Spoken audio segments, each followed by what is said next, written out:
sekali habis dioperasi dia tidak menjamin bahwa dia tidak akan tumbuh lagi gitu. Jadi ada Assalamualaikum teman-teman.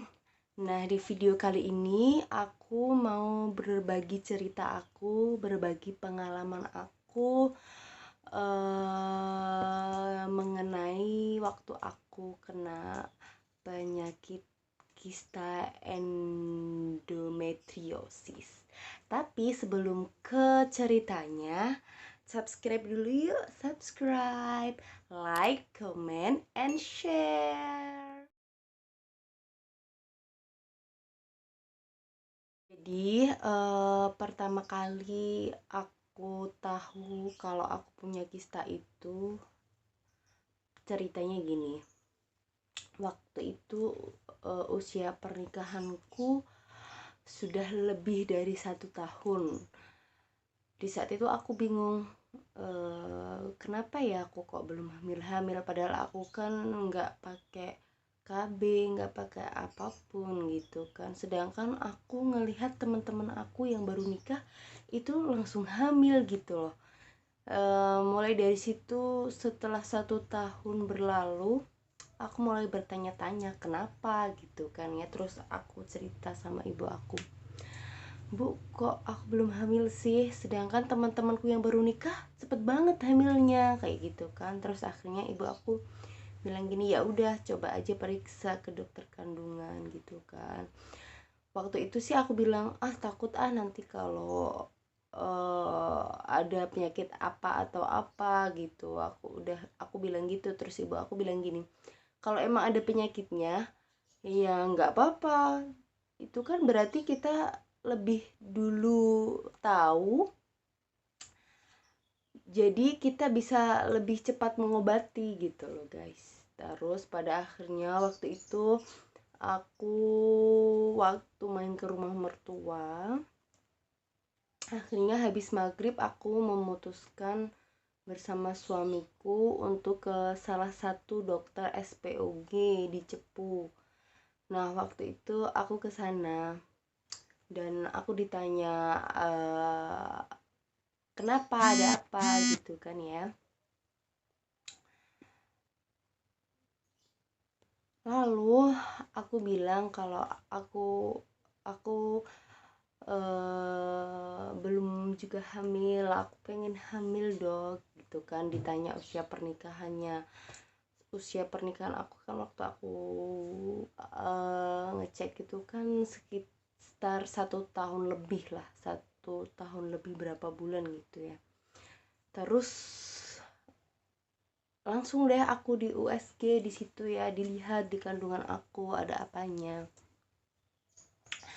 Dan ternyata aku ada kista.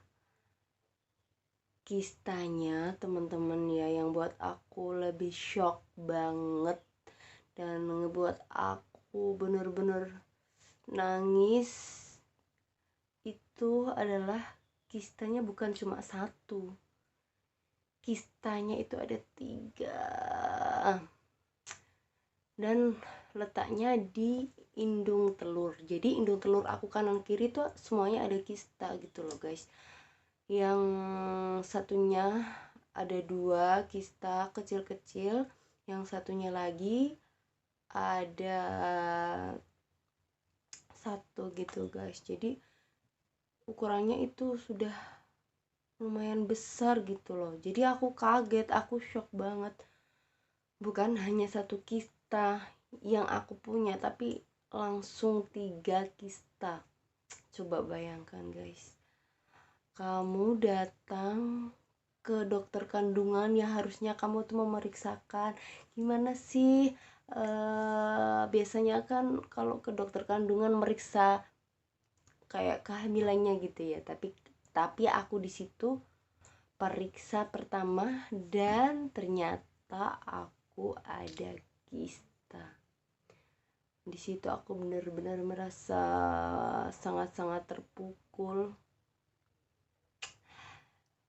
dan langsunglah aku di situ nangis karena aku masih speechless, aku nggak nyangka gitu loh guys.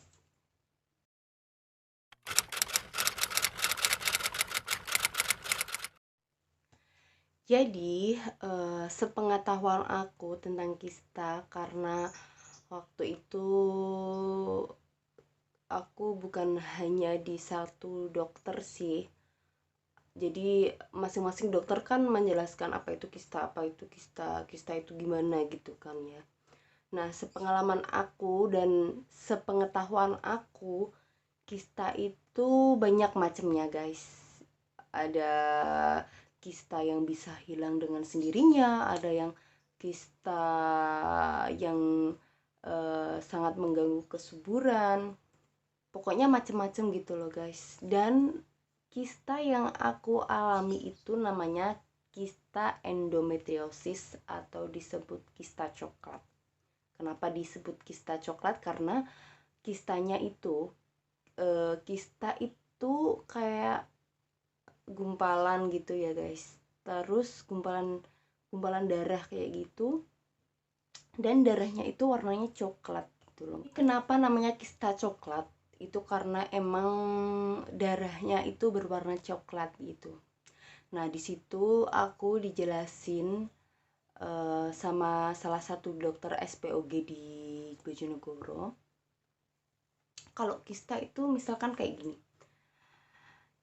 Satu buah apel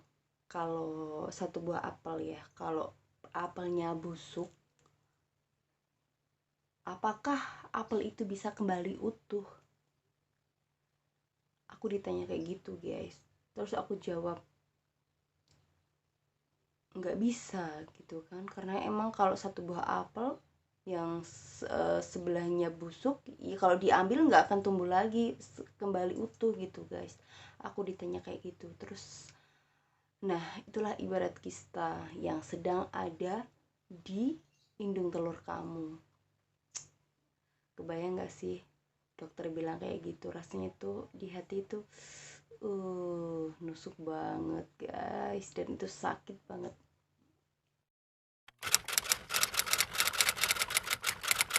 Nah, kista endometriosis itu ibaratnya kayak gini guys, sepengetahuan aku ya. Di saat kita menstruasi, di situ kan seharusnya ada eh, cairan darah kita yang luruh gitu kan guys. Nah, di saat eh, sel-sel yang berperan aktif untuk menghasilkan darah yang akan keluar itu kan bekerja itu ya guys. Nah, saat bekerja itu hormon aku itu terlalu aktif gitu loh, terlalu aktif sehingga seharusnya yang nggak usah bekerja tuh dia ikut bekerja gitu. Jadi timbul gesekan-gesekan. Nah, gesekan-gesekan itu sehingga menghasilkan darah yang mengendap terus di indung telur aku, jadi mengendap, jadilah timbulnya adanya kista itu gitu guys.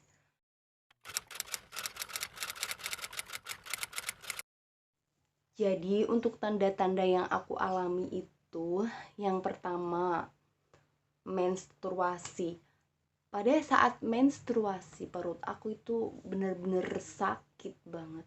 Dan tapi anehnya sakitnya itu waktu aku masih perawan guys. Jadi waktu aku mulai dari SMA.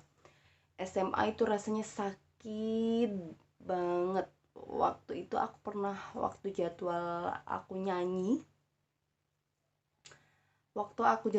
di Malo, di situ aku emang bener-bener ngerasa nggak kuat, sampai aku waktu nyanyi itu memutuskan untuk mundur, dan di situ langsunglah aku lemas, keringat dingin, dan itu bener-bener emang sakit banget. Yang pertama itu mensnya sakit. Pada saat mens sakit, mungkin hari pertama, kedua, dan mungkin ketiga masih adalah sedikit rasa sakit. setelah itu ya udah, ya nggak ada apa-apa gitu. Jadi aku tidak pernah menganggap kalau itu adalah salah satu uh, gejala aku punya kista gitu loh guys. Jadi aku pikir ya itu umum aja buat kaum wanita seperti kita, kan kayak gitu biasa gitu loh ya. Terus yang kedua, gejala yang aku rasakan itu, maaf nih ya guys, ini kita berbagi pengalaman aja, bukan bermaksud bagaimana-bagaimana. Nah, waktu aku pertama kali berhubungan sama suamiku, rasanya itu di posisi tertentu itu rasanya sakit gitu.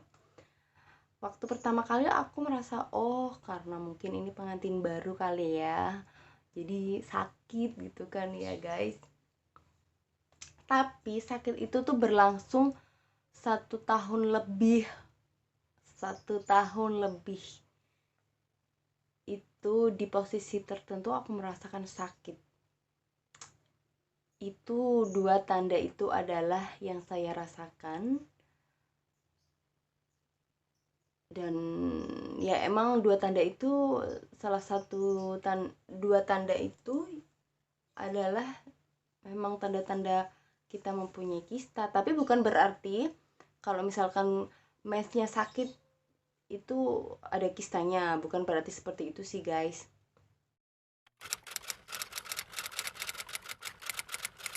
Untuk cara mengobati kistanya itu aku disaranin ada 3 cara sebenarnya guys. Yang pertama itu minum obat, yang kedua itu suntik, dan yang ketiga operasi. Nah, waktu itu aku pilih nggak mau dong operasi, karena operasi menurut aku, ih, kok operasi? Nggak pernah aku membayangkan selama hidup aku akan mengalami operasi gitu loh guys. Jadi waktu itu aku memutuskan untuk mengambil langkah pengobatannya itu yang suntik guys. Jadi kenapa aku nggak milih obat? Karena kalau minum obat itu setiap hari harus minum obat selama berapa bulan gitu loh guys, setiap hari. Jadi aku berpikir, masa setiap hari pakai obat gitu kan. Sedangkan kalau suntik itu selama 6 bulan, 6 bulan tapi sebulan sekali gitu guys. Jadi aku memutuskan untuk pengobatan suntik. Nah, 1 kali suntik itu harganya 1.700.000. 1.700.000 itu 1 kali suntik. Dan waktu itu aku dicek, nanti aku post fotonya, hasil USG-nya ini guys. Nah, hasil selama aku disuntik itu, jadi aku suntikan itu 4 kali suntik. 4 kali suntik ya guys. Dan waktu suntik ketiga itu aku di USG lagi, apakah ada perubahan yang signifikan gitu kan guys. Jadi aku di USG dan ternyata hasilnya seperti ini. Hasilnya itu pengecilannya tidak ada, pokoknya sekitar 1 cm. Padahal kista aku itu ukurannya yang paling besar itu 6 cm. Jadi aku waktu itu merasa, ya percuma banget dong, gak ada perubahannya pun 0, yang paling besar cuma sekitar 1 cm. Jadi ya waktu itu aku merasa down banget lah ya di situ. Terus aku tanya sama dokternya, terus kalau seperti ini gimana dok? Gak mungkin kan berarti untuk 2 kali suntikan lagi kista ini akan hilang gitu, karena selama hidup kita itu suntik itu cuma bisa dilakukan 6 kali gitu guys. Jadi waktu itu aku tanya lagi, terus harus gimana ini dok? gitu kan. Terus akhirnya dokternya nyaranin ke operasi itu aku dikasih saran untuk operasi laparoskopi. Jadi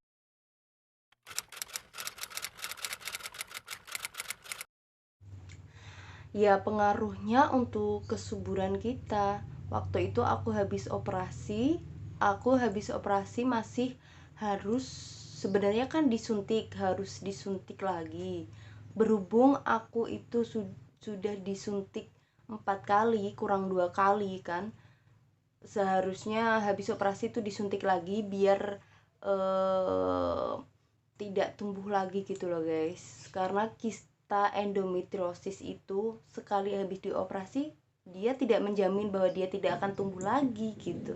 Jadi ada jaminan, ada kemungkinan untuk kista itu balik tumbuh lagi gitu guys.